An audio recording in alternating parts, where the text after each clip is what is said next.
un cycle dont elle est la première étape, qui traite de toutes les vagues d'immigration venant de différents pays en Belgique à travers le XXe siècle. Aujourd'hui, c'est l'Italie. Il y aura ensuite une seconde conférence organisée sur l'immigration marocaine et une troisième organisée sur l'immigration turque. Alors je vous présente les trois intervenants de ce jour, dans l'ordre dans lequel ils prendront la parole. Nous avons à l'extrême gauche ici Madame Morelli, qui est professeure à l'ULB, professeure de critique historique et des religions et minorités. Elle a notamment écrit à plusieurs titres sur l'immigration italienne en Belgique sous son aspect historique, ainsi que par exemple la participation des immigrés italiens pendant la guerre. Elle nous traitera plus particulièrement de l'aspect historique, depuis le début, donc l'origine du XXe siècle, les premières vagues d'immigration, la manière dont éventuellement les Italiens ont pu faire l'objet de discrimination, ceci depuis 1900 jusque maintenant. Ensuite, à ma gauche, vous avez M. Andrea Rea, qui est sociologue à l'ULB et co-directeur du groupe de recherche sur la relation ethnique, migration et sur l'égalité. M. Rea est titulaire d'un doctorat qui a trait à l'immigration et la formation des immigrés en Belgique. Lui, il traitera à travers le temps également de l'aspect intégration socio-professionnelle, donc de la manière dont un Italien arrivant en Belgique qui était accueilli par le système et par les institutions scolaires d'abord, professionnelles ensuite. À ma droite, vous avez Mme Graziella Trotta, mademoiselle Graziella Trotta, qui est députée au Parlement wallon, qui est la plus jeune députée au Parlement wallon et au Parlement de la communauté française en Belgique, pour le Parti socialiste, et qui, elle, nous traitera plutôt de la question de comment vit-on en politique la double identité, l'identité italienne, l'identité belge, et si cela a encore des conséquences au niveau culturel, au niveau multiculturel aujourd'hui en Belgique. Voilà, sans plus traîner, je donne la parole à notre première intervenante, Madame Aurélie. Bien. Est-ce que ça marche? Oui, ça marche. Eh bien, je vais commencer par les stéréotypes, les tartes à la crème. En général, quand on parle d'italien en Belgique, on vous sait que, d'abord, il n'y a plus aucun problème, naturellement. Et d'ailleurs, il n'y a jamais eu aucun problème avec eux. Ils ont toujours été très très bien accueillis, c'est ce que dit d'habitude. Et la preuve, c'est qu'il y a Elio Di Rupo, il y a la reine Paola, et il y a aussi Adamo, vous pouvez ajouter l'un ou l'autre footballeur, en général, c'est 3-4 personnes. Alors, ce que je voulais vous montrer à travers ces quelques minutes, c'est que c'est pas vrai que ça a toujours été le grand amour et que les Italiens ont été très bien accueillis en Belgique. Et deuxièmement, je voudrais vous montrer les difficultés qu'il y a eu, et ensuite peut-être casser ce stéréotype comme quoi, aujourd'hui en tout cas, tout irait bien. Alors, première chose, c'est depuis quand est-ce qu'il y a des Italiens en Belgique? Bon, on ne va pas remonter, rassurez-vous quand même, jusqu'à Jules César, hein, on aurait pu, mais c'est pas jusque-là qu'on va remonter. Mais disons que si on passe au XIXe siècle, il y a déjà une petite communauté italienne dans les grandes villes, Liège, Charleroi, Bruxelles, Anvers. Alors, ici, c'est une petite provocation, c'est que la marionnette qui est typique de Liège, elle s'appelle Ciance. Et selon les travaux du professeur Hélin de l'Université de Liège, cette marionnette Ciance, qui est vraiment le symbole, comme l'atomium est le symbole de Bruxelles, eh bien, elle a été créée par un marionnettiste toscan au XIXe siècle, du nom de Alessandro Conti. Et donc, il y avait des gens, mais qui étaient souvent des petits artisans. Et lorsqu'on voit la représentation des Italiens au XIXe siècle, mais disons que ça n'a pas tout à fait l'air d'être l'aristocratie qui s'est déplacée, et qu'une photo telle que celle que vous voyez à droite est évidemment une photo qui aujourd'hui nous rappellerait plutôt des Roms que des fonctionnaires européens bien entendu. Alors, ce sont souvent des chanteurs de rue, des gens qui ont un orgue de barbarie qui, un peu à la manière de Sans Famille, si vous voulez, gagnent leur vie en montrant un singe, en chantant, etc., en faisant travailler les enfants aussi. On a beaucoup de preuves dans les archives de Bruxelles, par exemple, de petits gamins qui sont utilisés pour vendre des petits produits de colportage. Et puis ceux qui sont les plus embourgeoisés, je dirais, au début du XXe siècle, ce sont les marchands de marrons, les marchands de glace, qui ont déjà un petit statut professionnel. Mais, grosso modo, c'est une immigration peu nombreuse jusqu'à la Première Guerre mondiale, environ 2-3 000 personnes, et surtout dans les grandes villes, la moitié environ à Bruxelles, dans un quartier qui est le quartier botanique, qui était considéré comme le quartier italien, la rue Saint-François, rue de la Rivière, rue de la Prairie, etc. C'est le quartier italien. Alors, on a fait venir aussi, dès le XIXe siècle, des Italiens pour faire des travaux. Alors, notamment pour faire des travaux, pour poser des voies de chemin de fer dans les Ardennes. C'est des travaux très lourds, hein, c'est des chemins de fer qui n'ont rien de tout plat. Alors bien sûr, pourquoi est-ce qu'on fait venir des Italiens? Pas parce qu'ils posent les voies de chemin de fer mieux que les Ardennais, mais parce qu'ils le font à moindre prix. Et vous avez là, au début du XXe siècle, un groupe d'ouvriers italiens avec son aumônier, parce que tout de suite, il y a la question de bien leur maintenir leur religion. On peut voir que les missions catholiques italiennes ont eu un rôle permanent de tentative de préserver la religion des Italiens. Alors, en fait, l'émigration va démarrer après la Première Guerre mondiale, et on va passer, grosso modo, de 3 000 Italiens avant 14 à 30 000 dans l'entre-deux-guerres. Ce qui veut dire que c'est la deuxième communauté à l'époque, en dehors des frontaliers, évidemment, à côté de la Hollande, il y a des Hollandais, à côté de la France, il y a des Français. Et pour les pays non frontaliers, les deux plus gros producteurs de main-d'œuvre en Belgique dans l'entre-deux-guerres, c'est les Polonais et c'est les Italiens.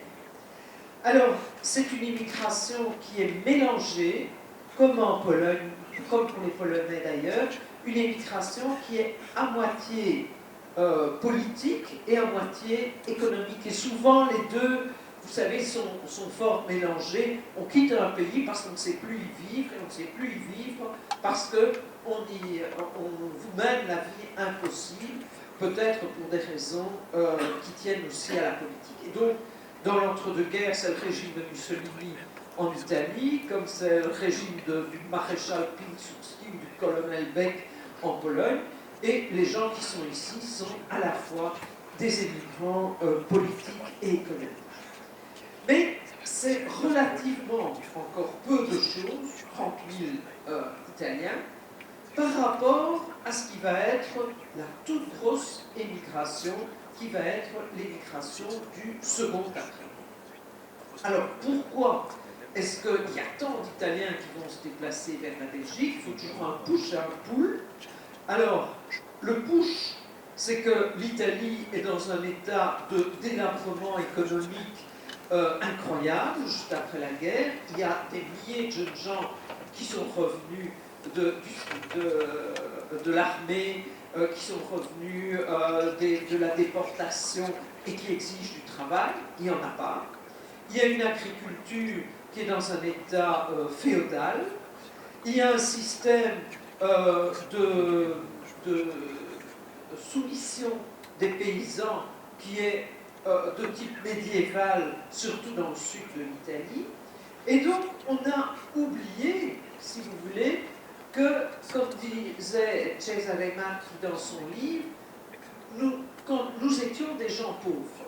Hein? Alors, en fait, l'Italie est un pays de nouveaux riches, et les nouveaux riches, il y a une chose dont vous ne devez jamais leur parler, c'est quand ils étaient pauvres, et donc il y a un certain blocage sur cette période, mais il y avait une grande misère en Italie.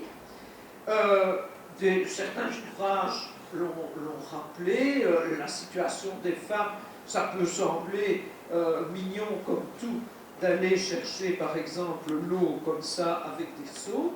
Quand c'est le quotidien, c'est beaucoup moins drôle, et donc il y a une vraie situation de misère dans l'Italie qui touche les gens à l'émigration.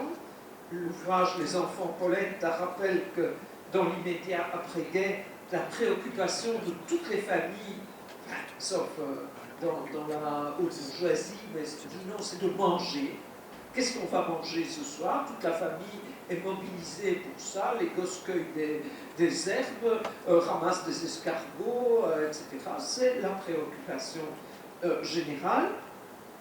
Et le travail est un travail que l'on accorde ou qu'on n'accorde pas selon les sympathies qu'on a pour certains. Alors ça, c'est des scènes que moi j'ai vues dans mon enfance. Je suis très très vieille, mais pas encore morte.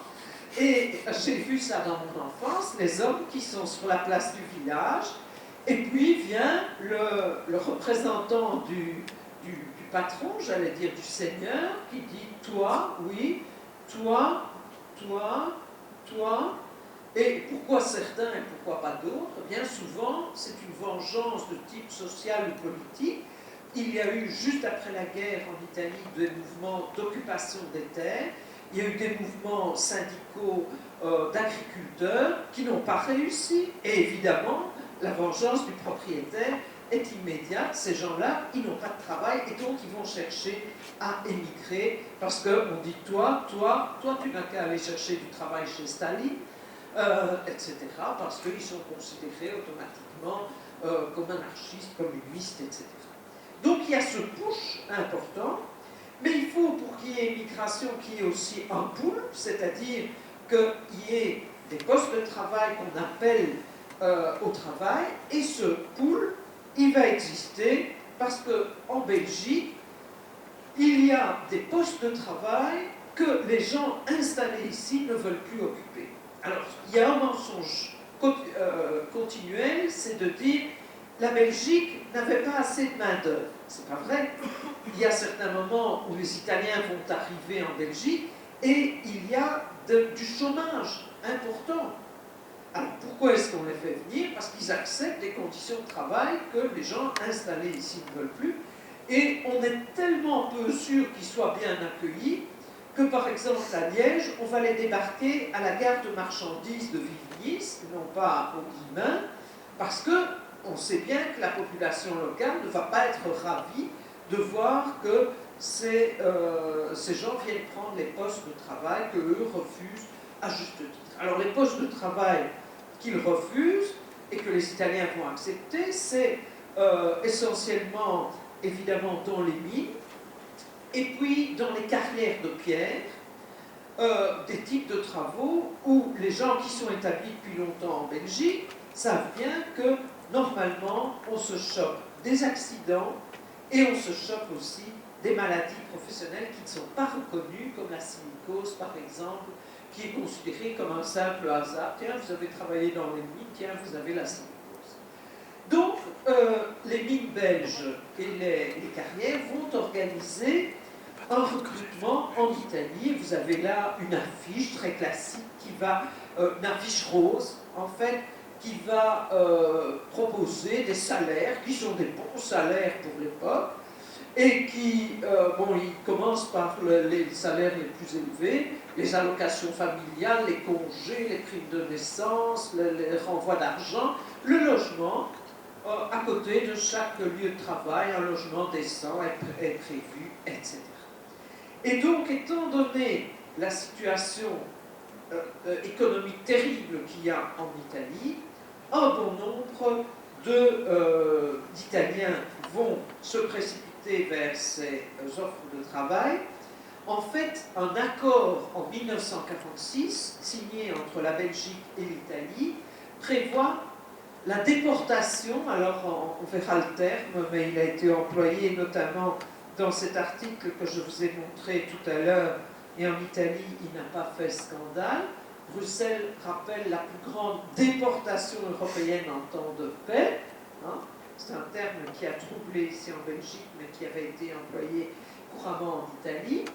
Et donc, cet accord de 1946 prévoit la déportation de 2000 jeunes par semaine vers la Belgique. C'est un chiffre énorme, naturellement, 50 semaines, ça fait 100 000 personnes, etc. Et ce déplacement est organisé dans des conditions sur lesquelles on pourrait longuement épiloguer, mais l'essentiel, c'est de fournir un maximum de main-d'œuvre à la Belgique. Alors ici, c'est par exemple un appel pour d'une mine en particulier, la mine de Beringen, qui fait un appel à de la main-d'œuvre en Italie avec un appel qui rappelle que ce sont des bons salaires. Alors, le gouvernement belge appuie évidemment ce recrutement et il distribue des petites brochures. Bon, à votre prochaine séance, vous pourrez les remontrer parce qu'elles existent évidemment par la suite en espagnol, en grec, etc. Mais elles ont commencé par être Benvenuti in Belgio pour expliquer aux gens qu'ils vont trouver le bonheur, vivre et lavorare in Belgio, vivre et travailler en Belgique. Alors la réalité va être naturellement très décevante, parce que le travail est un travail massacrant, mais surtout un travail dangereux, un travail malsain, et le logement va être la grande déception, étant donné qu'il était dit qu'il y avait un logement convenable qui était prévu, mais qu'en fait, il y a une crise du logement terrible en Belgique, et trouver 2000 logements par semaine, ça n'est pas possible. Et donc, heureusement, quelqu'un a une bonne idée. Les nazis avaient fait construire par les prisonniers, pour les prisonniers, des camps autour des charbonnages, et au fur et à mesure qu'on libère les derniers prisonniers, on met à leur place les travailleurs italiens qui arrivent. Alors, on pourrait croire que c'est un logement momentané, mais il y aura encore, je crois, 2000 baraquements qui sont occupés en 1960. Donc, ça n'a pas été si momentané que ça. Il y a des conditions là assez consternantes de chauffage, d'hygiène, les toilettes au fond du camp, etc., etc. Alors, malgré ces conditions difficiles, le mouvement s'est poursuivi entre 1946 et 1956. On considère généralement qu'il y a pu y avoir 500 000 Italiens qui sont passés par la Belgique, continuant dans un certain nombre de cas leur voyage vers l'Amérique du Nord par la suite, dans d'autres cas retournant en Italie, et environ 300 000 se fixant en Belgique. C'est à peu près le chiffre du recensement de 1961, c'est à peu près 300 000 Italiens fixés en Belgique. C'est donc la plus grosse immigration de notre histoire. Alors pourquoi de 46 à 56 ? Eh bien, parce qu'en 56, il va y avoir une catastrophe qui se déroule à Marcinelle, un accident de mine, environ 300 morts, et ces morts sont majoritairement des Italiens. Alors, qu'est-ce qui s'est passé à Marcinelle ? En deux mots, c'est une erreur humaine, mais qui est liée à l'absence de mesures de sécurité, c'est-à-dire que les puits de sécurité qui auraient dû être construits ne l'étaient pas, liée à l'absence d'apprentissage, parce que l'ouvrier qui a lancé le wagonnet ne connaissait pas les signaux, il n'avait pas eu un décollage suffisant, et donc, à la suite de Marcinelle, dès la catastrophe a lieu le 8 août 1956, dès le 10 août 1956, qu'est-ce qu'on peut lire dans le soir ? On peut lire « L'immigration italienne est devenue trop exigeante », il va falloir se tourner vers d'autres marchés de main-d'œuvre.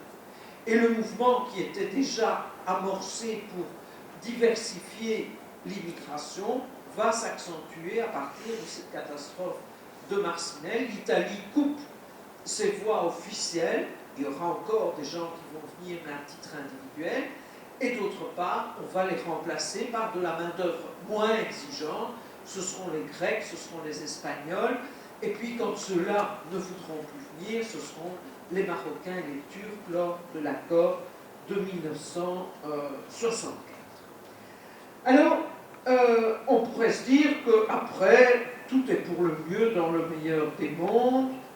Marcinelle est devenu un musée. Hein. Vous pouvez aller maintenant faire la fête là-bas, il y a des restos, il y a, c'est très charmant. On dit tout le temps que tout va bien pour les Italiens. Je crois que la situation doit être nuancée. Bon, d'abord, ils sont plus dans les mines, évidemment, puisqu'il n'y a plus de mines, mais on va voir où est-ce qu'ils sont. Et d'autre part, une partie de l'histoire de migration qu'on a complètement oubliée, c'est la question des femmes. Hein, les femmes, elles sont venues aussi, elles sont venues souvent en second, le mari vient d'abord, puis la femme vient ensuite, mais très rapidement, elles vont travailler. Et on va les retrouver, par exemple, comme ouvrières à la FN. Il y a eu une grève très spectaculaire à la FN, à Instal, à travail égal, salaire égal. Mais quand vous regardez avec une loupe quelles sont les femmes qui font cette grève, eh bien ce sont très souvent des Espagnols et des Italiennes qui l'ont menée. On a oublié aussi, parce que c'est pas chic, on a oublié aussi que très massivement, les femmes italiennes ont été servantes.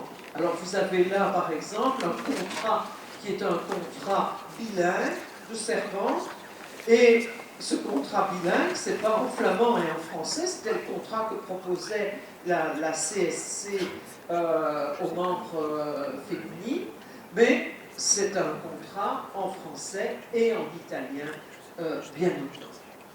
Alors, je vous disais, ils ne sont plus dans les mines, mais où sont-ils? Eh bien, ils sont encore très nombreux, mais ils sont surreprésentés dans certains secteurs. Alors, mes chiffres ici sont de 2006, mais il y a des chiffres récents qui sont sortis, qui sont du même acabit. Lorsque vous regardez les statistiques, là, les Italiens sont 180 000, disons, en Belgique, 117 000 Français, 104 000, etc., 81 000 Marocains, 40 000 Turcs. Alors, où sont-ils? Pourquoi est-ce que, comme Bruxellois, vous ne les voyez pas? Eh bien, parce qu'ils sont restés massivement dans les régions de mines. Donc, si vous allez à la Louvière, si vous allez dans le Borinage, si vous allez dans la banlieue de Charleroi, etc., vous allez les trouver, mais ils sont relativement peu nombreux en Belgique, à Bruxelles. Alors, il y a quelque chose qui m'interpelle là dans ces chiffres, c'est que les chiffres du chômage, si vous voyez, pour les Belges, c'est 10% de chômage, et l'évolution est restée semblable. Pour les étrangers Union européenne, c'est 16%, mais pour les Italiens, c'est 23%. Alors vous direz, c'est pire encore pour les Turcs, les Congolais ou les Marocains, mais donc on ne vient pas dire tout va bien. Si on nous dit aussi ils sont surreprésentés dans la direction syndicale, par exemple, ce qu'on entend souvent, mais c'est parce qu'ils sont surreprésentés parmi les ouvriers, ils sont surreprésentés parmi les syndicalistes, parmi les sidérurgistes. Donc quand vous entendez les gens de Caterpillar, ben oui, c'est un Italien. Quand vous entendez les gens d'ArcelorMittal, oui, c'est des Italiens, parce qu'ils sont restés tout de même plus massivement dans ces secteurs. Alors il y a bien sûr quelques réussites plus ou moins spectaculaires, mais la majorité de la communauté n'a pas eu un essor aussi brillant qu'on le voudrait, et notamment ça se voit dans les entreprises. Bon, les Italiens sont là depuis 70 ans, hein, ouais, 65 ans, 68 ans. Eh bien, lorsque vous faites le compte des grandes entreprises nouvelles, eh bien, il n'y a vraiment pas lourd d'entreprises italiennes marquantes. Oui, vous avez des gens qui sont carreleurs et qui sont à leur compte, et électriciens, et qui ont des petits magasins, des trucs comme ça, mais on ne peut pas dire que ce soit des success stories, hein, comme on en rêve parfois.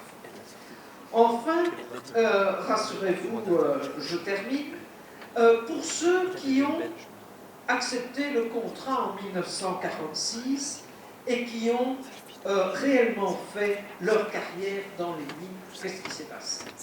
Eh bien, en 1996, c'était le 50e anniversaire de l'accord italo-belge de 1946, et tous les journalistes se pressaient autour de nous en disant « Ah, mais on veut interviewer des vieux mineurs qui ont fait toute leur carrière dans les mines, etc. » Et je suppose qu'André a la même expérience que moi. On a dû leur dire, vous savez, il n'y en a pas, hein, enfin il n'y en a plus. Et pourquoi ils n'ont que 70 ans, s'ils avaient 20 ans à ce moment-là, et 75 ans, eh bien ils sont morts. Ils sont morts. Et ils sont morts de quoi? Ben, ils sont morts des suites du métier de mineur, et notamment de cette horrible maladie qu'est la silicose.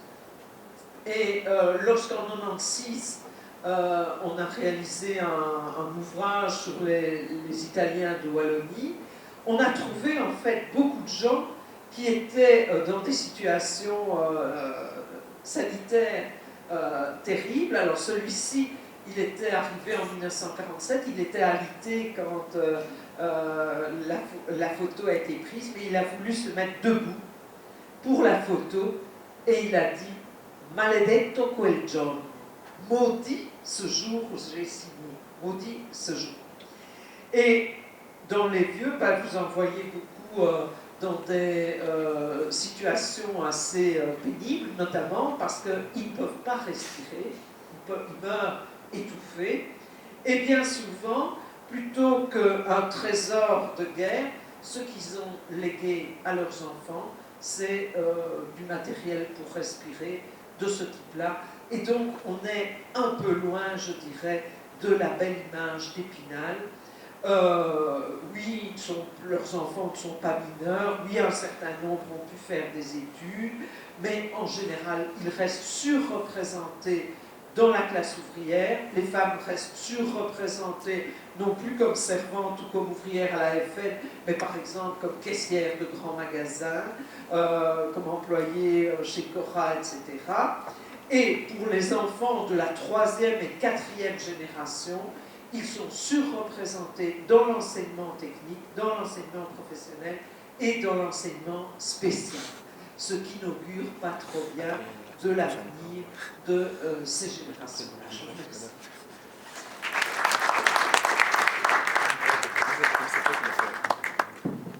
Voilà. Si vous tentez, on va donner la parole à M. André. Merci beaucoup. Alors, je vais continuer un peu sur un certain nombre d'éléments qu'a cité Anne, peut-être en essayant de tenter de donner une image de ce que sont les Italiens, les descendants d'Italiens aujourd'hui en Belgique. Vous allez voir, c'est pas si simple que ça pour un certain nombre de raisons. Juste d'abord, pour avoir une idée au niveau des chiffres, les derniers chiffres les plus récents, c'est ceux de 2011. Il y a 162 000 Italiens en Belgique, et ça constitue toujours, si l'on prend uniquement la catégorie de la nationalité d'origine, la première nationalité d'origine étrangère en Belgique. Avec aussi ce que Anne a déjà dit, à savoir que la concentration est surtout en Wallonie, que sur les 160 000, il y en a 110 000 rien qu'en Wallonie, 28 000 à Bruxelles et 22 000 en Flandre. Alors, ce qui est intéressant aussi de voir sur les questions de migration. Donc ce que je vais essayer de voir avec vous, de vous présenter, c'est un certain nombre d'analyses, pas toujours d'ailleurs, vous allez voir, très établies par des statistiques, parce qu'en moment, pour des raisons que je vais évoquer, mais aussi la situation sur l'enseignement, l'emploi et sur la participation politique et sociale. Ce qui est intéressant de voir dans la migration italienne aussi, c'est qu'il y a une nouvelle migration italienne, puisque quand on prend aujourd'hui le lieu de naissance d'un certain nombre de migrants, on voit bien qu'à Bruxelles, en particulier à Bruxelles d'ailleurs, bien sûr, il y a une installation de nouveaux migrants qui est issue notamment aussi de quelque chose qui est important, c'est la nouvelle crise qui existe en Italie aussi sur le marché du travail, et qui voit alors pour le coup, ce sont d'autres types de profils, c'est plutôt des gens qui sont hautement qualifiés et qui essaient de trouver du travail, notamment à Bruxelles, et en particulier autour d'ailleurs des institutions européennes notamment. Ça se concentre plus à Bruxelles que du côté wallon, mais c'est intéressant de voir aussi ces nouvelles générations d'Italiens. Je voudrais aussi vous dire qu'il y a des générations d'Italiens qui sont tout à fait autres que ce qu'on imagine. Par exemple, dans un centre d'alphabétisation à Saint-Gilles, à Bruxelles, on voit arriver des personnes qui, phénotypiquement, au niveau du visage, semblent être des Marocains, et en fait ont le passeport italien. On voit en fait de plus en plus des gens, c'est particulièrement le cas de personnes d'origine marocaine, qui viennent soit d'Espagne, soit d'Italie, mais qui ont ce décalage phénotypique entre ce qui les représente et ce qu'ils ont la nationalité, parce que, encore une fois, en raison de la crise existante en Espagne et en Italie, des personnes dans des grandes diasporas, qui sont notamment la diaspora de personnes d'origine marocaine, bougent en Europe, mais ont une autre nationalité que celle qu'on croit qu'ils devraient avoir. Voilà. Et ce qui est tout un grand paradoxe d'ailleurs à Bruxelles, puisque ce sont des personnes qu'on voudrait mettre dans des parcours d'intégration, alors que fondamentalement ce sont des Européens, et donc ne peuvent pas être discriminés de la sorte. Alors, la grande particularité de la population immigrée italienne est fondamentalement liée aussi à une sorte d'invisibilité d'une grande partie de cette migration. En gros, quand on prend la pyramide des âges sur les 168 000 dont je vous parlais, c'est surtout des gens qui ont plus de 40 ans. Et donc c'est la présence en réalité chiffrée, à ce titre paradoxal, c'est qu'elle renvoie au fait que les jeunes générations, pour une grande part, sont devenues belges, alors que les personnes qui sont plus âgées ne le sont pas devenues. Alors ce qui est intéressant sur cette question-là, c'est de comparer la situation notamment des Italiens, ou en général d'ailleurs des Européens, avec les Marocains, les Turcs, les Congolais, etc. C'est que le taux d'acquisition de la nationalité par les Italiens de la nationalité belge est beaucoup plus bas que celui des Marocains, des Turcs ou des Congolais. Et on a un certain nombre de personnes qui ont plus de 40 ans, plus de 50 ans, qui aujourd'hui en réalité sont toujours italiens, même s'ils sont par exemple de deuxième génération.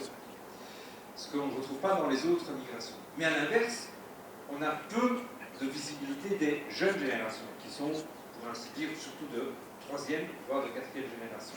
Donc, ce que nous donnent les chiffres, ce n'est qu'une partie de la réalité, donc il faut toujours faire très attention sur comment on manie ces chiffres, et c'est pour ça d'ailleurs vous allez voir que c'est excessivement difficile de dire des choses aujourd'hui sur quelle est la situation des migrants ou des descendants des migrants italiens en Belgique.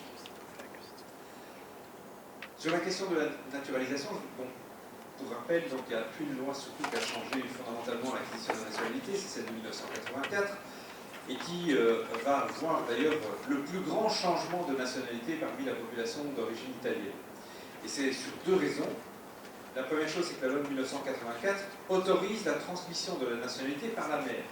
C'est-à-dire que dans des couples composés d'un homme italien et d'une femme belge, les enfants vont devenir, du jour au lendemain, des Belges.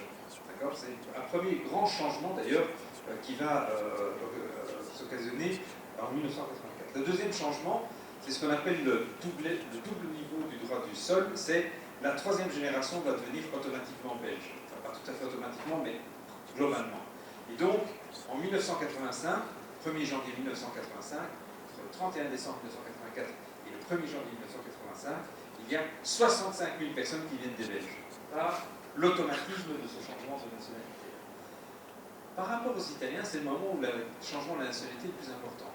Parce que par après, on va voir que les personnes qui introduisent des demandes d'acquisition de la nationalité belge par le processus de naturalisation ou celui de la déclaration, sans rentrer dans les détails de subtilité juridique, mais va être quand même relativement lent. Et ça, c'est important de se poser aussi la question sur quelle est l'identification nationale des descendants de migrants italiens. parce que d'une certaine manière, on pourrait faire un objet de débat. C'est la différence peut-être avec ce qu'énonçait Anne tout à l'heure par rapport aux autres migrations, au moins sur ce domaine-là, c'est que dans la mesure où aujourd'hui ce sont des gens qui sont aussi des Européens, et bien quelque part ils peuvent aussi payer le luxe, en raison du principe de non-discrimination dans l'espace européen, de ne pas nécessairement devenir belge. D'accord ? Parce que fondamentalement ils accèdent à tous les droits, sauf un qui est évidemment très important, qui est le fait de pouvoir participer politiquement aux élections législatives, ou régionales par exemple. D'accord ? C'était bien sûr pas le cas, et c'est important de le rappeler, à l'époque où Anne l'évoquait, puisque, pour rappel, jusqu'en 1968, alors même que les Italiens étaient membres de l'Union européenne, ils étaient soumis à l'obligation d'avoir un permis de travail, jusqu'en 1968. L'Italie est membre de ce qu'on appelait le marché commun à l'époque et l'Union européenne après, était membre de ce projet depuis le début, et pourtant ils avaient besoin, pour aller en Allemagne, pour aller en France, pour aller en Belgique, pour aller aux Pays-Bas, ils avaient besoin d'un permis de travail pour aller jusqu'en 1968 que le marché, ce qu'on appelait à l'époque alors la communauté européenne, a décidé de supprimer l'obligation d'avoir un permis de travail pour circuler à l'intérieur de ce qu'était à l'époque l'Europe des Six. Et là, il y a eu aussi donc plein de changements qui finalement ont aussi bougé la vie de l'ensemble de ces personnes. Alors, juste sur ce point-là, on reviendra avec la question sur la participation politique, mais c'est important aussi de voir que probablement les Italiens, en raison aussi de leur obtention d'un permis, d'un passeport européen et de l'ensemble des droits qui sont conférés aujourd'hui aux ressortissants européens, et bien surtout dans cette situation de pouvoir expliquer pourquoi tellement de personnes n'ont pas changé de nationalité, ce qui n'est pas le cas bien sûr pour d'autres nationalités. Je vais juste vous donner un exemple, évidemment qui est très simple. Si vous êtes italien et vous voulez partir aux États-Unis, il n'y a pas de problème, vous pouvez partir, vous rentrez sur le territoire, vous n'avez pas besoin d'un visa. Si vous êtes marocain, c'est même pas, il faut déjà aller au consulat, et ça met beaucoup de temps pour avoir un visa. Donc c'est juste sur la question de la mobilité dans l'espace conduit à des différences fondamentales entre ceux qui sont d'origine européenne et ceux qui ne sont pas. La particularité des Italiens de ce point de vue-là, c'est qu'ils se voient conférer des droits comme d'autres personnes qui sont des ressortissants de l'Union européenne. C'était juste pour dire une particularité qu'il y a aujourd'hui par rapport à cette population-là, et encore une fois pour tenter d'expliquer, mais comment se fait-il que des gens qui sont installés depuis 60 ans ici, ou moi-même d'ailleurs, qui sont toujours de nationalité italienne, qui n'a jamais pris la nationalité belge, pourquoi est-ce qu'à 53 ans on est encore italien et pas belge, hein, tout en faisant des commentaires sur la vie politique belge. Mais voilà, donc cette question-là se pose malgré tout, d'une certaine manière, par rapport à cette particularité d'immigration qu'on retrouve de toute façon à la fois chez les Portugais, les Espagnols et chez les Grecs aussi. Alors, très rapidement, peut-être parce que je vois que le temps passe très vite, je voudrais aborder deux questions que Anne a déjà abordées, mais je voudrais juste en donner quelques éléments plus étendus. La question de l'intégration, et ça c'est important, la question de l'intégration des Italiens ne s'est jamais posée comme elle s'est posée à partir des années 80 par rapport aux nouvelles migrations. Pourquoi est-ce que c'est jamais posé comme ça? Parce que l'intégration n'a jamais été une affaire politique et une affaire d'État avant 1980. En gros, on peut le dire violemment, on s'en foutait de l'intégration de ces travailleurs ouvriers et de leurs descendants, dans la mesure où ce qu'on disait, c'est dans la communauté de travail, c'est dans la vie liée au travail, c'est dans les villes industrielles que l'intégration se faisait, je dirais, à partir des communautés locales et de travail, et pas par rapport aux institutions publiques. Donc cette question de l'institution publique ne se posait pas à l'époque comme elle se pose maintenant. Ça ne veut pas dire que l'intégration n'a pas été aussi fruit d'énormément de difficultés. Hein, Anne n'a pas cité, j'étais persuadé qu'elle allait le dire, mais ici on n'accepte ni les chiens ni les Italiens, était un écriteau qu'on rencontrait sur certains cafés en Wallonie dans les années 60.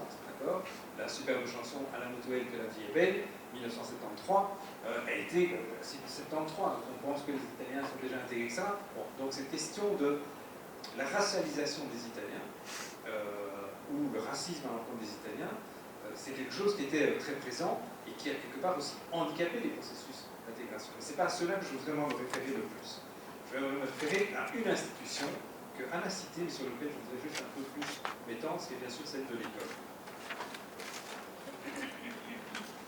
Bon, je n'arrive pas à retrouver, mais Anne va me le dire, il y a un superbe film en 1959, la Belgique, plus exactement le ministère de l'Éducation, avait décidé, et déjà sans vol à fenêtre, mais le réalisateur, Meyer, voilà, Jacques Meyer. Et Jacques Meyer, on le paye pour faire un film payé par le ministère de l'Éducation pour valoriser les bonnes conditions d'accueil de la Belgique concernant les Italiens. Et il fait son film, et puis, c'est exactement l'inverse, en 1959, ça se passe dans le Borinage, chômage, charbonnage, qui est voilà, c'est un mot que redit souvent le personnage du film, mais démontre qu'il n'y a rien qui a été prévu. Et effectivement, rien n'était prévu. Anne Le signalait aussi. 70 000 travailleurs, 2000 logements étaient prévus, entre 1947 et 1953. Donc c'est vraiment une imprévoyance totale au niveau politique. Et ce qui est plus important, c'est pour les nouvelles générations, c'est que l'école elle-même n'est pas préparée pour ce genre de changement. Indubitablement, les enseignants ont dû être dans une situation effroyable de pouvoir affronter quelque chose qui est décidé à un niveau supérieur. C'était eux qui étaient au front, mais néanmoins, une des premières situations de grande difficulté auxquelles ont été confrontés les Italiens, ou les descendants d'Italiens, en particulier de la génération, c'est la scolarité. Alors vous allez me dire, c'est pas neuf.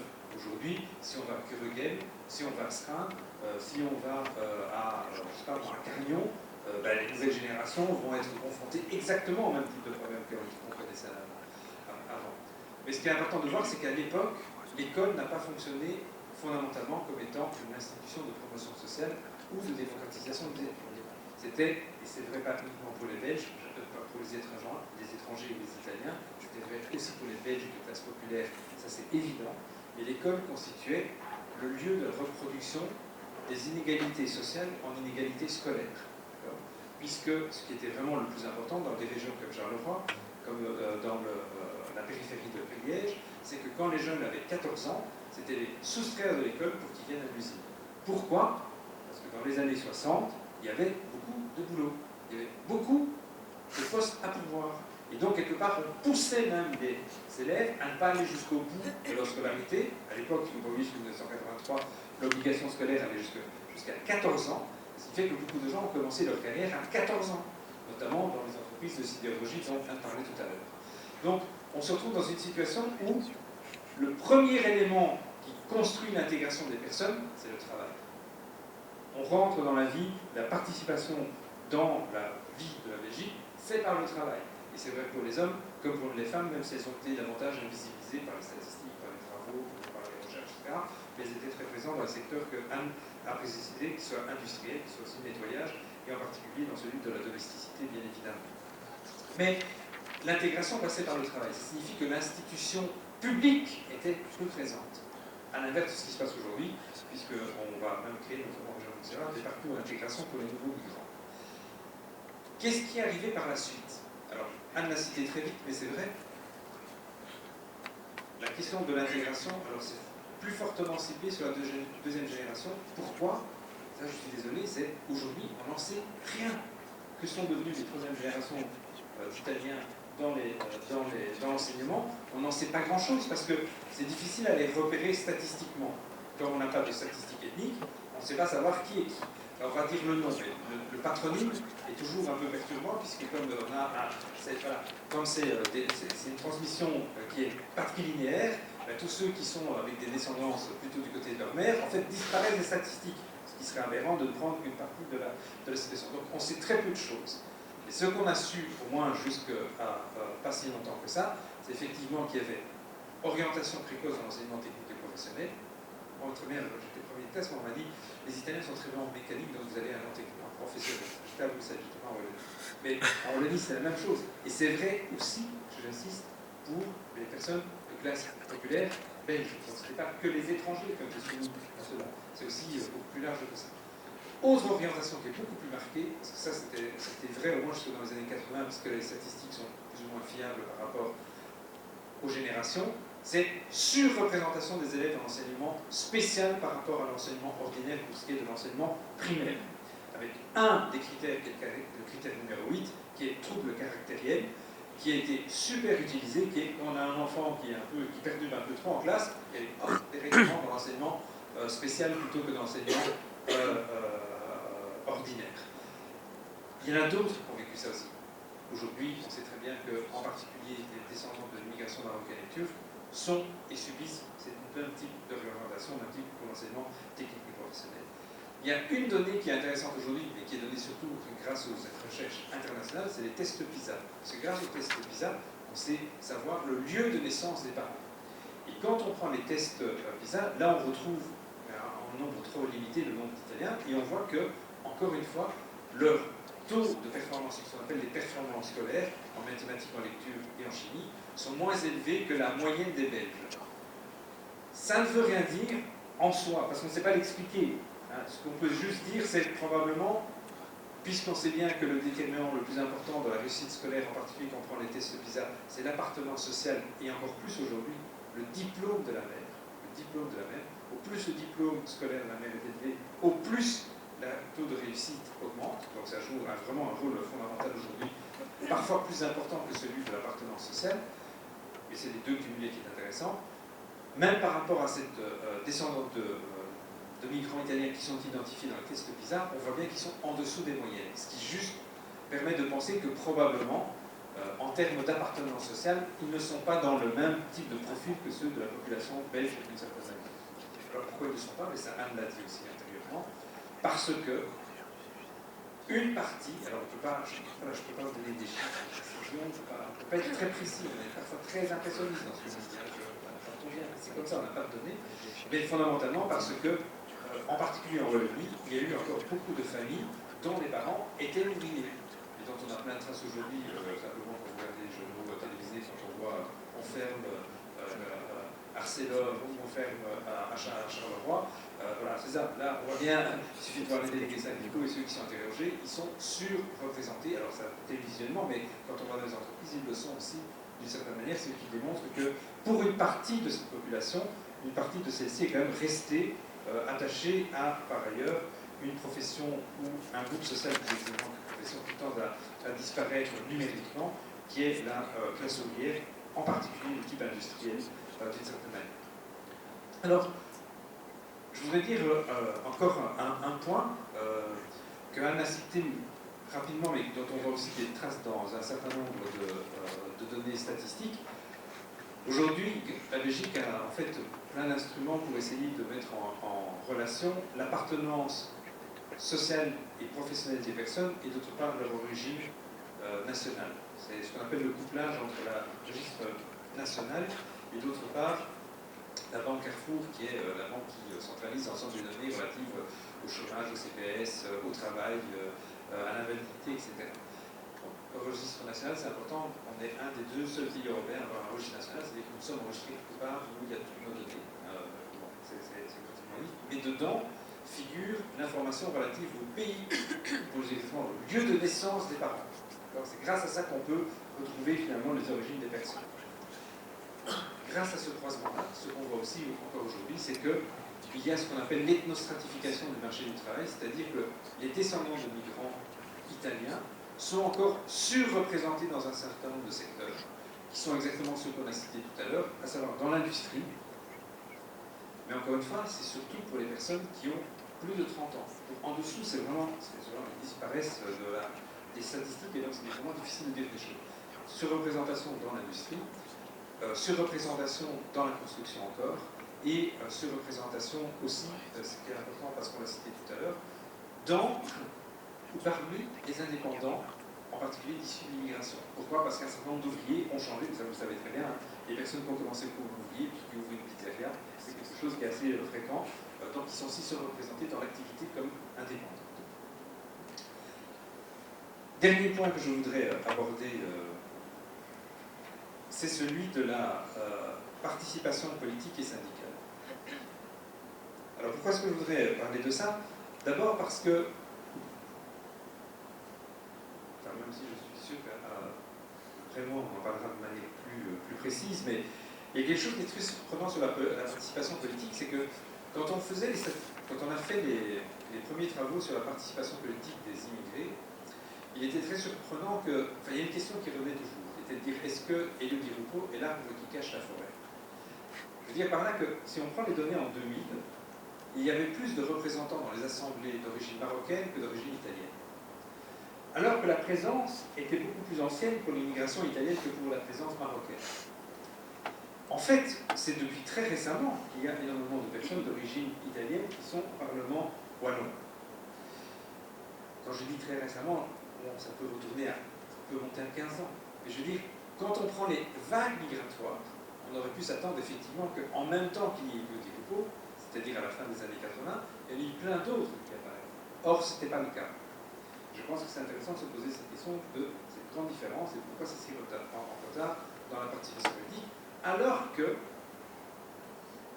dans la participation syndicale et dans les organisations syndicales, on peut dire qu'il y en avait plein qui sont d'origine italienne. Pas nécessairement au sommet, donc on sait bien qu'il y a un filtrage, au plus on monte dans la structure de pouvoir, au plus on écrème et on met de côté ceux qui ne sont pas considérés comme étant les plus représentatifs des organisations, comme des partis politiques d'ailleurs. Hein. Mais ce qui est important de voir, c'était cette différence-là. C'est-à-dire que la question n'était pas celle de l'absence de la participation sociale et politique, mais le lieu où ça se passait était différencié. Dans les partis politiques, en réalité, ils étaient très peu présents. Et ils étaient surreprésentés des organisations syndicales.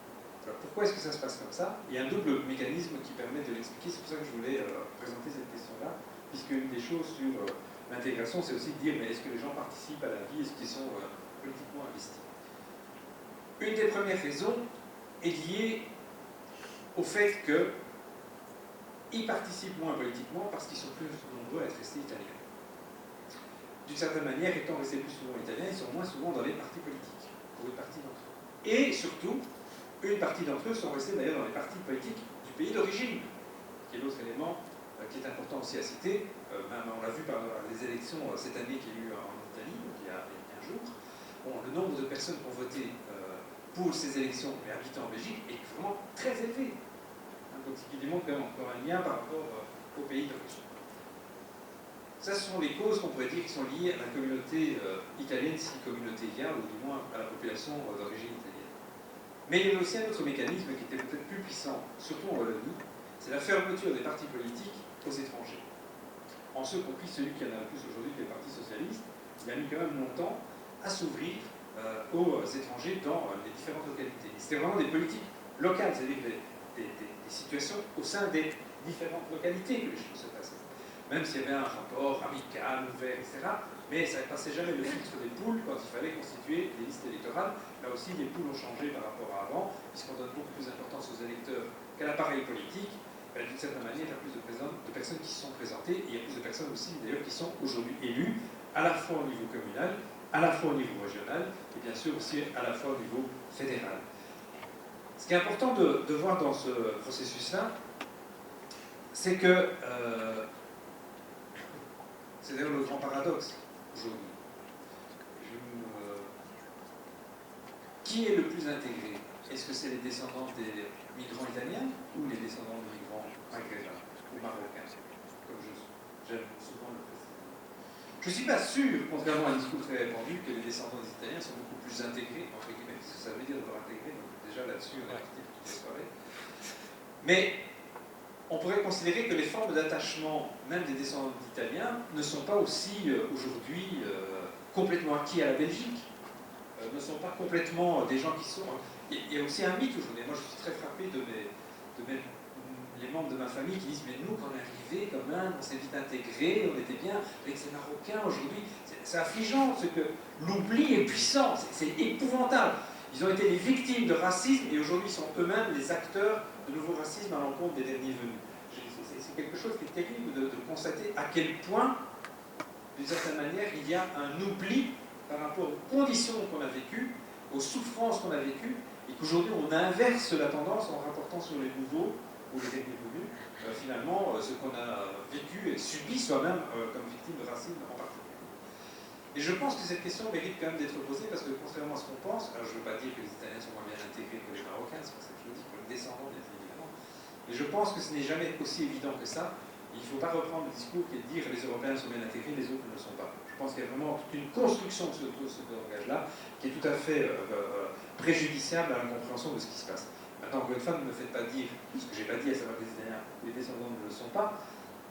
Bon, il y a eu des conditions dans lesquelles, moi j'avais fait un film avec Hugues Lepage pour la RTBF et pour Arte en 96 sur la commémoration de 50 ans d'anniversaire. Il y avait une maman qui avait raconté quelque chose qui était très bien. Italienne qui était à Morlan, elle habitait à Morlanway, elle disait mais moi j'ai pas appris le français, j'avais pas besoin. C'est une ville de 14 000 habitants, il y a 8 000 Italiens. Je fais mes courses, je parle en italien. Je vais à l'école, je parle en italien. Je vais chez le médecin, je parle en italien. Je suis dans la famille, je parle en italien. Et effectivement, même au niveau du langage, aujourd'hui, on est dans une situation où par rapport au nouveau migrant, on va dire qu'il faut apprendre le français. Et je pense que c'est très important d'apprendre le français, c'est pas ça.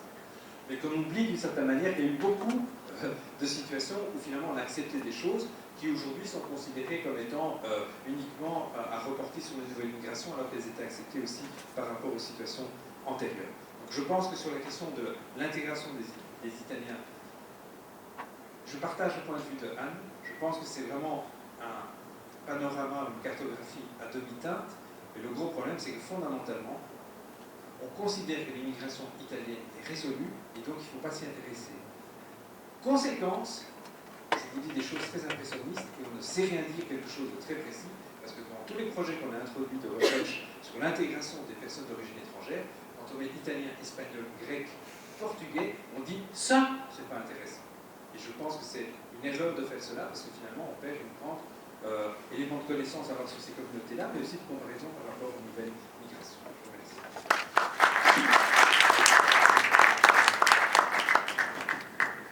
Voilà, sans plus attendre, je propose que nous donnions la parole à Mademoiselle Graziella Troppa. Merci beaucoup. Tout d'abord, je souhaite vraiment remercier les organisateurs de me donner aujourd'hui l'occasion de m'exprimer ici. Je vous avoue que je n'adore pas cet exercice de prendre la parole et je vois que contrairement à Andrea Rea et Anne Morelli, je suis un peu moins à l'aise, mais bon. Voilà. Et donc je suis malgré tout très heureuse et donc c'est vraiment un honneur d'être ici à côté des personnes de qualité que sont Andrea Rea et Anne Morelli, que j'ai écouté évidemment avec beaucoup d'intérêt et d'attention. Merci. Donc je ne suis ni historienne ni sociologue et ce sera donc plutôt pour moi un avis personnel. Donc je vais ce soir tenter de répondre du mieux possible aux 4 questions qui m'ont été soumises et qui sont, je vais vite les rappeler, comme ça ce sera plus facile pour vous. Donc les descendants de l'immigration italienne souffrent-ils encore de discrimination de nos jours? Doit-on réduire le modèle d'intégration des Italiens en Belgique à la réussite d'Elio Di Rupo et d'Adamo?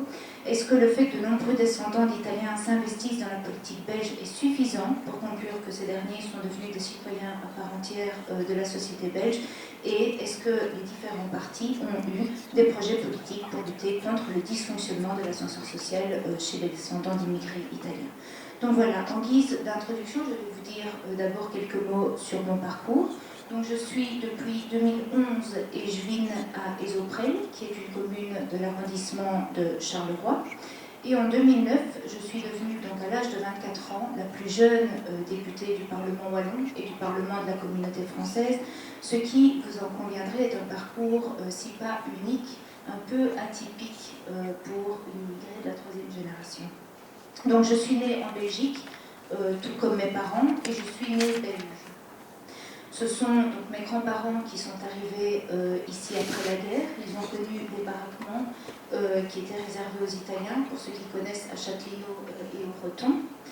Et ce sont mes grands-pères qui sont d'abord arrivés ici, rejoints des années plus tard par mes grands-mères et leurs enfants, donc mes oncles et mes tantes. Et pour mes grands-mères, eh bien, quitter l'Italie et être déracinées, vraiment être déracinées, eh bien, cela a été une véritable souffrance. Et ça me rappelle d'ailleurs que souvent, on ne quitte pas son pays d'origine de gaieté de cœur. Mais évidemment, ils voulaient par-dessus tout que leurs enfants grandissent aux côtés de leur père. Et ça leur a donné évidemment la force de faire tous les sacrifices. Donc mes grands-parents ont vraiment tout mis en œuvre pour que leurs enfants s'intègrent, que ce soit par le biais de la langue et par le biais de la scolarité. Et rapidement, ils se sont rendus compte que leur vie et la vie de leurs enfants étaient en Belgique. Et cette prise de conscience est, selon moi, le virage crucial entre l'immigration et l'intégration. C'est vraiment l'élément déclencheur. Et donc, ils se sont rendus compte un jour qu'ils ne retourneraient plus dans leur pays natal et que leur vie était désormais ici. Et je pense que c'est ça, finalement, l'intégration, c'est créer de nouvelles racines dans un nouveau pays. Alors, pour ce qui me concerne, j'ai été élevée en français, mais j'ai tenu absolument à apprendre l'italien. Depuis toujours, je suis d'ailleurs très attachée à mes origines italiennes et aussi à garder certains signes de mon appartenance à ma communauté. Et je m'implique d'ailleurs autant que possible dans les associations italiennes. Vous avez dit, Monsieur Rea, je vous cite, que bien qu'ils soient nés en Belgique, beaucoup de Belges italiens revendiquent expressément leur italianité. Eh bien, je ne peux que confirmer ces propos, c'est vrai pour moi, et c'est vrai pour tous les Belges italiens que je connais, et je suis vraiment fière de cette diversité que je représente. Et évidemment, je ne veux jamais oublier d'où je viens, parce que si aujourd'hui, eh bien, je suis là devant vous et que j'ai pu construire tout ça, c'est grâce évidemment à tous les sacrifices que nos grands-parents ont fait pour nous le jour où ils ont décidé de rejoindre la Belgique. Ce sont finalement eux les véritables héros, et ça, je ne l'oublierai jamais. Et ce que je n'oublierai jamais non plus, c'est que mes grands-parents, eh bien, ils n'ont jamais voulu nous transmettre l'horreur vécue, parce qu'ils voulaient, par-dessus tout, que la Belgique devienne vraiment notre pays. Et ça, je tenais vraiment à le souligner. Alors, à la question, les descendants d'immigration italienne souffrent-ils de discrimination de nos jours? Évidemment, l'idéal aurait été de poser la question au Centre pour l'égalité des chances. Et de manière globale, je ne sais pas, évidemment, si les descendants d'immigration italienne sont victimes de nos jours de discrimination, mais je ne le pense pas. Donc, on parle bien ici de discrimination. Et si aujourd'hui, eh bien, les Belges italiens ne font plus l'objet de discrimination, eh bien, quand on regarde en arrière, on se rappelle qu'il a fallu évidemment énormément de temps pour en arriver là. Entre les deux guerres, eh bien, les Italiens étaient perçus de façon négative. Et après la Deuxième Guerre mondiale, évidemment, il y a eu une distinction entre les Italiens du Nord et les Italiens du Sud. Les Italiens du Nord étant perçus comme beaucoup plus courageux et civilisés, et les Italiens du Sud ayant la pire des réputations. Pour votre information, donc, je vous informe que je suis quand même 100% pouliaise, donc plus bas que ça, il n'y a pas. Et donc, plus tard, la catastrophe eh bien, du bois du casier, elle va agir comme un révélateur. Donc, ça a déjà été dit, à la fois évidemment des limites atteintes par une industrie qui est condamnée à terme, mais aussi eh bien, révélateur de l'absence d'une véritable politique d'immigration en Belgique. Et la communauté italienne, eh bien, de par le lourd tribut qu'elle a payé, donc 136 Italiens quand même sur les 262, eh bien, elle a suscité l'émoi au sein de la population, ça lui a conféré une certaine reconnaissance et ça facilitera évidemment, je pense, son intégration également. Et je pense que c'est aussi à partir de ce moment-là que la communauté italienne commencera à moins souffrir de préjugés et de discrimination. Anne-Marie en a déjà parlé. Je dirais qu'aujourd'hui, avec le temps, les Italiens ne concentrent plus ou presque plus les discriminations au détriment malheureusement de la communauté maghrébine qui fait encore souvent l'objet de discrimination. À l'échelle globale, j'aurais donc tendance à dire que les Belges italiens ne font pas l'objet de discrimination. À l'échelle individuelle, il existe encore eh bien, certainement des situations dans lesquelles l'origine italienne joue un rôle défavorable. Et donc là, je parlais vraiment des discriminations. En termes de préjugés, maintenant, ce qui est quand même beaucoup moins fort, je peux affirmer que les Belges d'origine italienne peuvent encore souffrir de préjugés parce que je l'ai vécu personnellement lorsque je suis arrivée à l'université où j'ai été l'objet d'un double cliché, à la fois en tant que Carolo et à la fois en tant que belge d'origine italienne. Et pour la première fois, on m'a vraiment fait ressentir une différence. Donc voilà, mais ici je parle évidemment bien de préjugés et pas de discrimination. Je pense vraiment que les jeunes qui ont des origines italiennes ne se sentent plus infériorisés ou bien insultés de par ces origines. Alors à la deuxième question, doit-on réduire le modèle d'intégration des Italiens en Belgique à la réussite de Di Rupo et d'Adamo? Bien, je sais que cette question elle est vraiment cliché, mais je voudrais quand même y répondre dans un premier temps de façon tout à fait naïve. Je pense qu'il ne faut pas confondre intégration et le fait de bénéficier d'une certaine popularité. l'intégration, évidemment, ce n'est pas être connu à l'échelle d'une région ni même d'un pays. L'intégration, ce n'est pas non plus le fait d'avoir un travail, ni une question de religion. Elle est multidimensionnelle, et il y a évidemment plusieurs indicateurs. Il y a la naturalisation, la scolarité, l'accès au logement, au marché du travail, la participation aux élections, l'accroissement des connaissances linguistiques, le partage des valeurs démocratiques, de l'égalité homme-femme, les unions mixtes aussi, etc. Je pense que tout ça fait partie de l'intégration. Et d'ailleurs, en cet égard, en Wallonie, en tout cas, ce sont les unions mixtes avec les Italiens qui dominent. Je trouve que c'était quand même important de le souligner.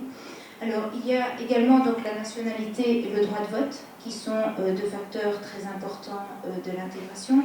Et dans ces matières, eh bien, le PS a toujours mené un combat acharné et a été un acteur majeur des grandes avancées que notre pays a connues. Et d'ailleurs, au niveau du droit de vote, il poursuit son action, et ça j'en parlerai un peu plus tard. Mais finalement, est-ce qu'une intégration réussie, ce ne serait pas en fin de compte lorsqu'une personne étrangère eh bien, se sent bien là où elle a décidé de vivre, et quand dans le même temps, eh bien, son voisin au sens large entretient avec elle des bonnes relations.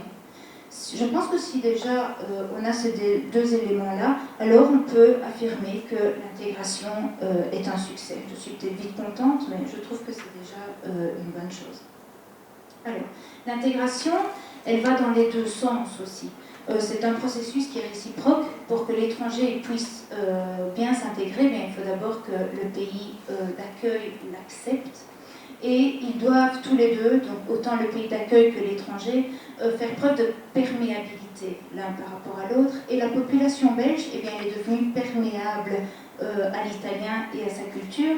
Et j'en veux pour preuve, évidemment, que les Italiens et les Belges d'origine italienne rallient aujourd'hui beaucoup de Belges à des éléments culturels italiens. Combien de Belges, par exemple, ne vont pas voir des concerts italiens, ne tiennent pas pour des équipes de foot italiennes. Cela vaut pour le sport, pour la musique, pour la culture, mais aussi pour la cuisine, par exemple. Il y a vraiment une cohabitation d'éléments culturels des deux communautés qui prouvent eh bien, que quand il y a respect de part et d'autre, eh l'intégration est vraiment une belle richesse. L'intégration, elle passe aussi par la loi. André Arria en a parlé. Donc on assiste à partir de 1984 à une flambée des naturalisations parce que la loi devient plus souple, et ce qui a contribué à encourager l'intégration des immigrés italiens dans la société. Parce que dans l'esprit de la loi belge, l'intégration et la naturalisation sont étroitement liées, et la naturalisation est une étape importante du parcours d'intégration. Et je pense, pour répondre à André Arria, qu'il a fallu du temps pour que les Italiens se sentent prêts à changer de nationalité. Et aujourd'hui, avec la construction européenne, la naturalisation semble avoir perdu de l'intérêt pour ceux qui sont là depuis longtemps. Et c'est sans doute pour ça que de nombreux anciens sont restés italiens. Enfin, en tout cas, c'est ce que je suppose. Les immigrés de la deuxième génération, donc la génération de mes parents, se sont souvent sentis entre deux chaises, donc ils ne se sentaient vraiment pas vraiment chez eux en Belgique, et ils ne se sentaient plus complètement italiens non plus. Et d'ailleurs, quand ils rentraient dans leur pays, on ne les considérait plus vraiment comme des Italiens. Tout ça pour dire eh bien, que l'intégration, c'est un processus qui prend du temps. Elle est liée au temps, et elle peut s'étaler sur plusieurs générations. Madame Anne Morelli parle de peu de success stories. Moi, je suis déjà bien contente, vu le temps que prend l'intégration, de voir que pas mal d'Italiens réussissent aujourd'hui. À la troisième question, est-ce que le fait que de nombreux descendants d'Italiens s'investissent dans la politique belge est suffisant pour conclure que ces derniers sont devenus des citoyens à part entière de cette société? Je pense qu'on pourrait chercher à répondre à cette question en se demandant ce qu'est la citoyenneté, dans un premier temps. Parce que être citoyen, c'est participer à la construction du vivre ensemble, et ça peut prendre des formes multiples et variées. Le vote, bien sûr, l'engagement politique certainement, mais également l'engagement dans la vie associative, par exemple. Ça renvoie non seulement à nos droits et devoirs civils et politiques, mais aussi à notre rôle en tant que membre de la société. Être citoyen, c'est d'abord vivre parmi les autres, mais aussi et surtout avec les autres, et ça implique évidemment une certaine ouverture, une certaine tolérance, un certain respect de l'autre, autant que de valeurs qui sont fondamentales pour mon parti. Être citoyen, c'est également aussi jouer collectif, donc c'est s'impliquer dans un rôle qu'on a librement choisi, et en posant des actes et en étant conscient de leur impact sur leur cadre de vie.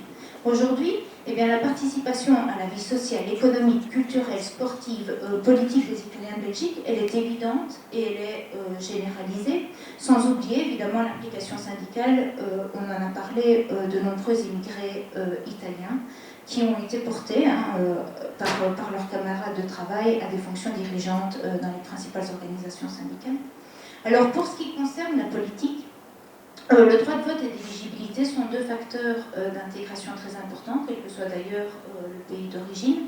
Aujourd'hui, la communauté italienne, qui est la communauté la plus représentée en Belgique, devant donc la France, les Pays-Bas et le Maroc, est bien représentée politiquement, on en a parlé. On pense bien sûr à Elodie Roupeau, qui a été députée à la Chambre en 87 et en 99 le premier ministre-président d'origine étrangère de la région wallonne.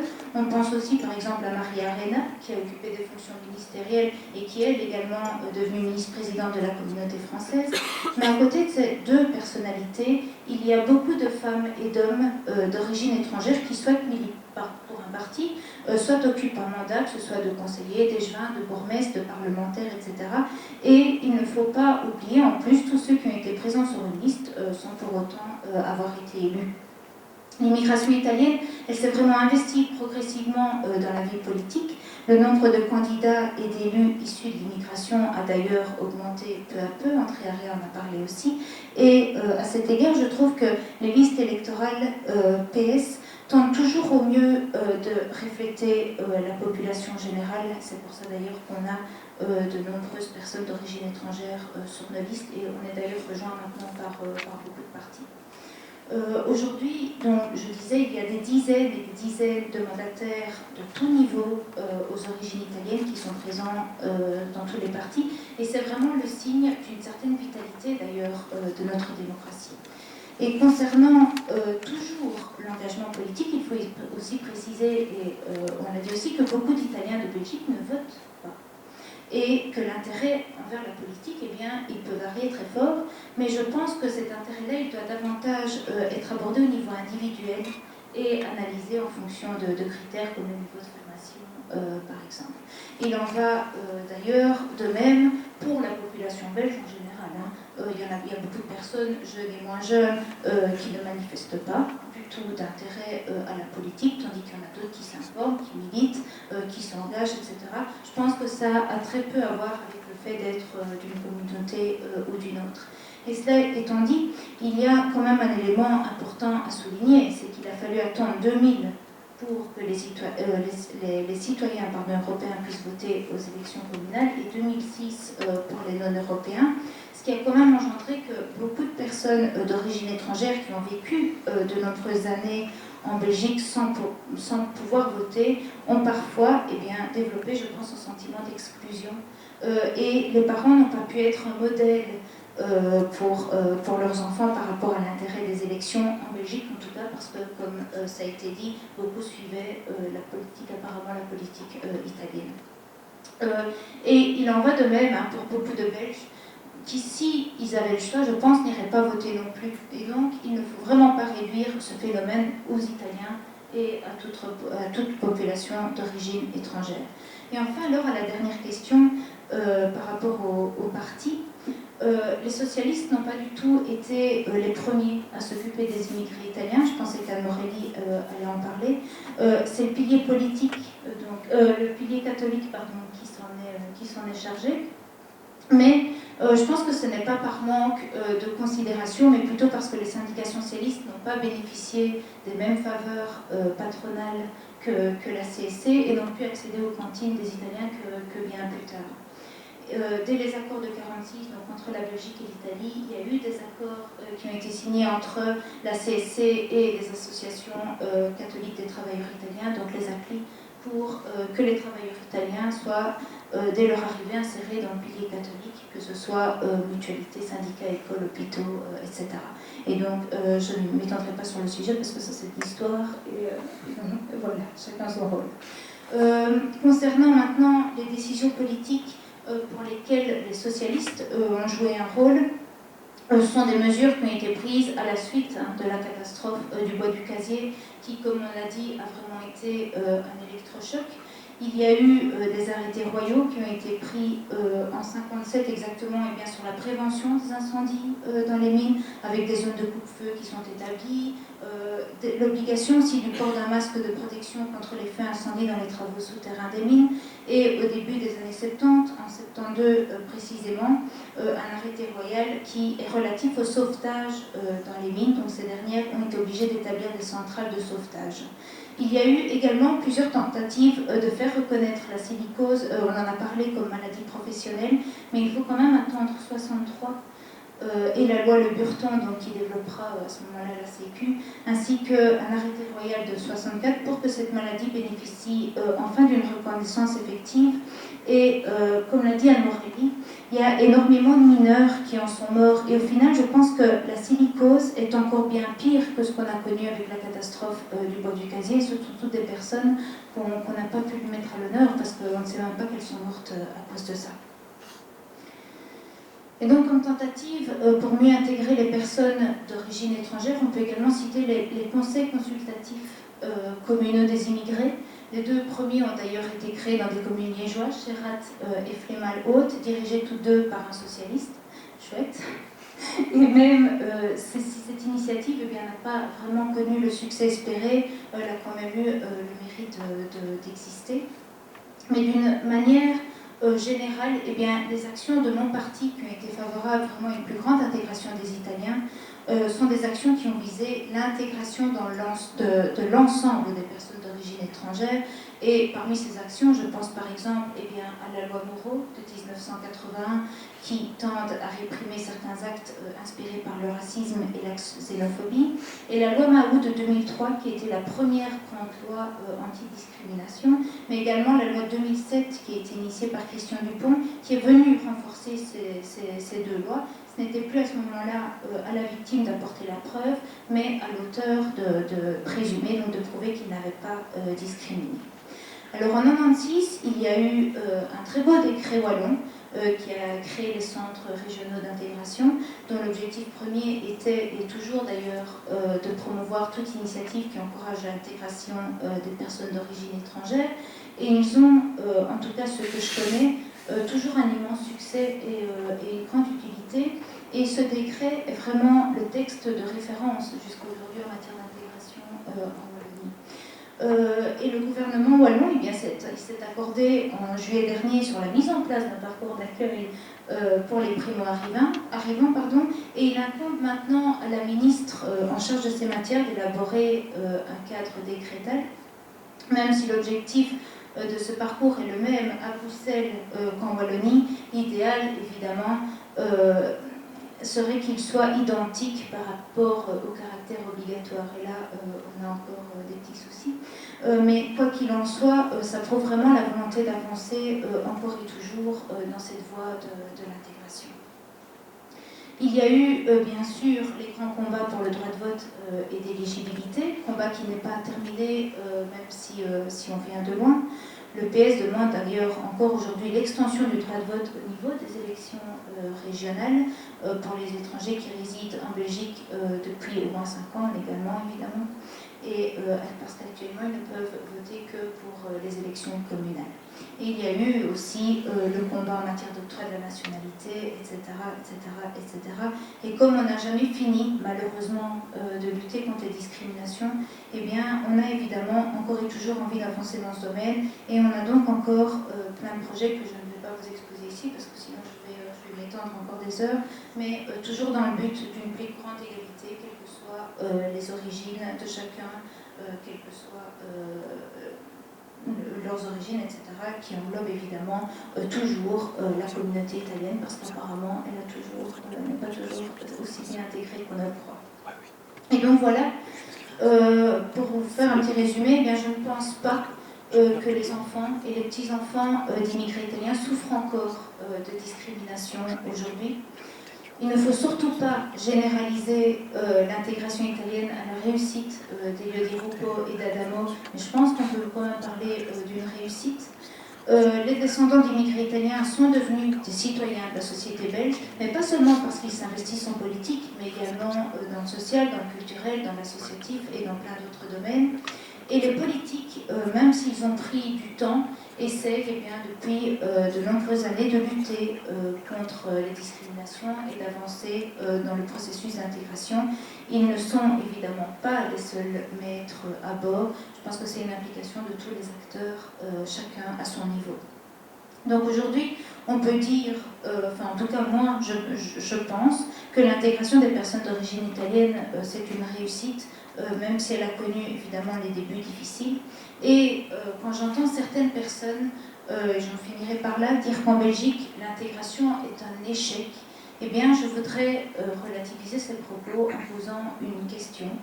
Quand certains Belges considèrent que l'immigration a un impact négatif, est-ce que les personnes concernées ont en tête que cette immigration vise essentiellement des Italiens, des Français et des Hollandais?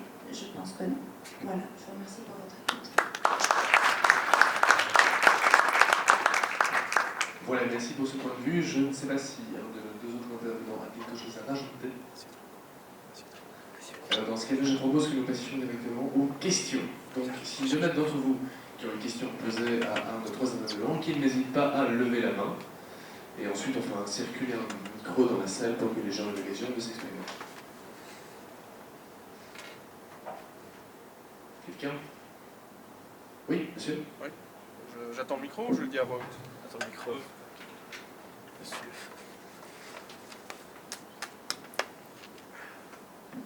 Merci. Donc ma question s'adresse à toute l'audience, enfin aux trois intervenants, pardon. Je voulais savoir en fait quelle était votre définition de l'intégration. Est-ce que pour vous c'est juste, on va dire, être intégré au travail, c'est-à-dire que ce serait un peu la success story dont parlait Madame Morelli, ce qui voudrait dire qu'au final l'intégrer serait en fait le bourgeois, ou est-ce que c'est plutôt une sorte d'intégration à un mode de vie ou à une nation comme entité politique, etc., etc. Et dans ce cadre-là, je voulais savoir en fait, parce que j'ai cru voir une certaine confusion, en tout cas dans l'exposé de Madame Trotta, Mademoiselle Trotta, pardon. Est-ce que vous distinguez l'intégration des... Pardon ? C'est important. Oui. Et donc en fait, j'ai cru voir une confusion entre... Pardon ? J'ai cru voir une confusion entre l'intégration, on va dire, dans la nation belge et l'intégration des immigrés de nationalité italienne. Je voulais donc savoir si vous faisiez la distinction entre justement cette façon, on va dire, plus républicaine à la française d'intégrer les gens qui sont d'origine italienne avec des mesures comme par exemple l'extension de l'obtention de la nationalité belge ou des lois anti-discrimination comme la loi Moreau, alors que par exemple ce que vous avez dit sur le droit de vote des étrangers me paraît justement antinomique à cette conception-là, c'est-à-dire que le droit de vote des étrangers, à mon avis, va à l'encontre de cette idée-là qu'il faudrait justement assimiler ou intégrer les gens d'origine italienne ou d'origine marocaine, etc., à la nation belge. Donc je voulais savoir un peu si vous faisiez justement cette distinction-là, ou si pour vous il faut vraiment, on va dire, faire une intégration qui touche tout le monde, que ce soit des gens qui ne veulent pas changer de nationalité ou des gens qui veulent justement avoir la nationalité belge. Voilà. Est-ce que la question semble suffisamment claire? Vous voulez que je recommence? Non, c'est bon. Et voilà, si quelqu'un d'autre a une question, on va en prendre plusieurs à la fois. Oui.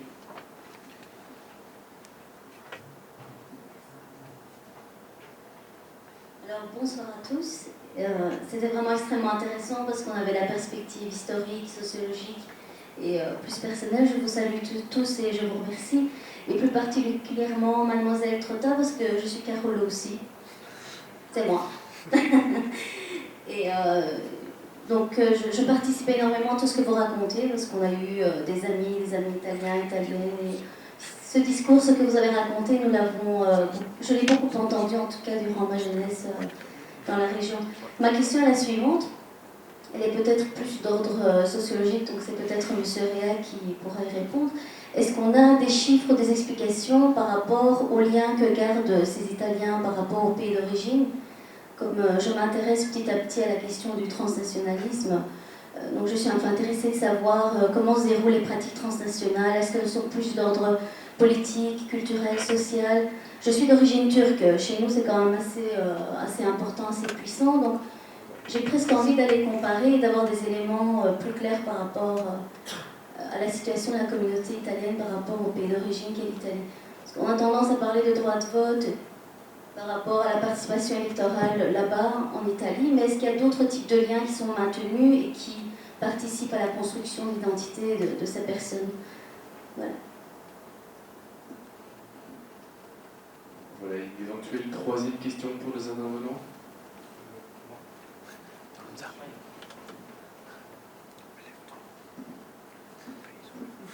Alors bonsoir à tous, moi j'aurais deux petites questions. Donc ma première question c'est pourquoi est-ce que cette quasi-volonté de non-intégration qu'on retrouve chez certains Italiens n'est pas relayée par les médias?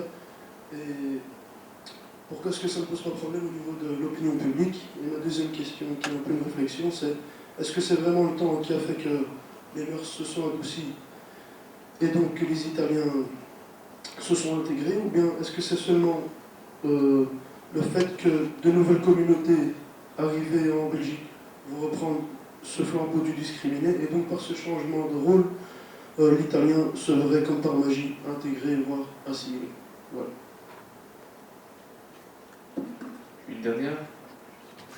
Ouais, je suis pour mademoiselle Trotte. C'est juste en fait, vous, dans votre exposé, vous avez un peu revendiqué votre appartenance à la communauté italienne. Donc déjà, vous pensez qu'il y a une certaine communauté italienne, parce que je pense que M. Aria n'est pas dit qu'il y a une population italienne et pas une communauté. Donc j'aimerais bien que vous... J'ai dit que la communauté est, on va dire, lorsqu'on parle d'association italienne, c'est clair qu'il y a une certaine communautarisation. Lorsqu'on parle de communauté, parce que souvent dans les médias, lorsqu'on parle de communautarisme, ça a toujours un aspect péjoratif plutôt que positif, j'ai envie de dire. Et deuxièmement, est-ce qu'en vous revendiquant, entre guillemets, d'italienne, et que vous participez vous faites partie d'associations italiennes, sachant que vous êtes, entre guillemets, une élue belge, vous ne pensez pas que vous représentez moins les Belges en revendiquant votre identité italienne, sachant que vous êtes une politique belge? C'est un peu cette, on dirait, double allégeance, je pense que c'est le nom, entre les doubles nationalités. C'est ma question. Voilà, je pense que c'est bon comme ça. Enfin, pour l'instant, on verra pour d'autres questions après. On va peut-être d'abord voir avec les intervenants si quelqu'un veut répondre en premier. Oui, comme d'habitude. Voilà, je vous donne ce micro aussi. Alors, monsieur qui a, je crois, demandé les critères de l'intégration, c'est très complexe, mais c'est évident qu'on n'exige pas la même intégration, entre guillemets, de quelqu'un de riche et de quelqu'un de pauvre. Nous avons ici, à l'avenue Franklin Roosevelt, un quartier bourré d'étrangers. Moi, je suis au bâtiment du 17, juste à côté, j'ai une ambassade avec des Iraniens. De l'autre côté, il y a l'école britannique, puis il y a les Japonais. Mais tous ces gens ne leur demandent absolument aucune intégration. Hein. Les Japonais, ils connaissent ni le français ni le flamand, mais ils mettent leurs enfants dans une école japonaise. À l'école britannique, on n'apprend aucune des langues nationales, etc. etc. Donc, c'est quelque chose qu'on demande aux pauvres. Hein? Les pauvres sont priés de s'intégrer, mais les autres, ce n'est pas nécessaire. Et évidemment, alors, il y a quelques critères qui sont habituellement présentés, l'intégration économique, le mariage mixte, la participation à la vie sociale et politique sont présentés comme des critères, mais pas pour les gens riches, évidemment. Alors, le rôle du temps, je ne sais plus qui est-ce qui a... C'est vous, mademoiselle, madame, qui avez demandé ça? Monsieur, pardon. Le rôle du temps, je ne crois pas que les choses s'améliorent toujours spontanément, mais il y a naturellement un rôle positif de par le temps qui passe, pour autant que les lieux de contact se maintiennent. C'est-à-dire que les lieux de contact entre gens d'origine différentes ont toujours été le logement, l'école et le travail. À partir du moment où ces lieux de contact n'existent plus, là, ça peut durer fort longtemps avant que les gens n'aient des attitudes communes, des amis communs, des comportements communs, etc. Et alors, moi, ce que j'aurais voulu encore dire, avant de passer la parole à mes collègues, c'est que je ne pense pas que le fait que les Italiens soient de religion catholique en principe ait amélioré l'intégration. C'est-à-dire que c'est une des tartes à la crème, un des trucs qu'on raconte toujours. Ah oui, mais ça a été, c'était beaucoup plus facile parce que déjà ils étaient de la même religion. Bon, je ne sais pas si vous avez déjà vu avec quel enthousiasme les Belges accueillent les Noirs. Pourtant, ils sont pour la plupart chrétiens. Alors, est-ce qu'ils se jettent dessus en leur disant « Chrétien, mon frère, quelle joie de te voir ici ?» Je ne pense pas. On insiste toujours sur la différence. Et donc, les Italiens, dans l'esprit des Belges, ils étaient trop catholiques. Comme les Polonais, ils étaient trop catholiques. Et pour les Wallons, les Flamands étaient trop religieux aussi. L'étranger, toujours en Wallonie, un intégriste religieux. Or, lorsque les Italiens ont pu voter et qu'on a pu voir leur vote dans les élections européennes, en 1984 par exemple, il y avait plus de 43% pour le Parti communiste. Alors, ce n'est pas vraiment un parti des intégristes religieux, mais dans la tête des Belges, les Italiens étaient forcément très catholiques. Donc on utilise ce facteur religieux pour montrer que l'autre est différent, mais je ne crois pas vraiment que ça ait joué en leur faveur. Merci. Alors, sur la première question, l'intégration, ça fait partie du sujet que en sociologie, elle est là depuis le début. Mon premier concept, c'est l'intégration, c'est quoi l'intégration? Chez les Américains, c'est une obsession de savoir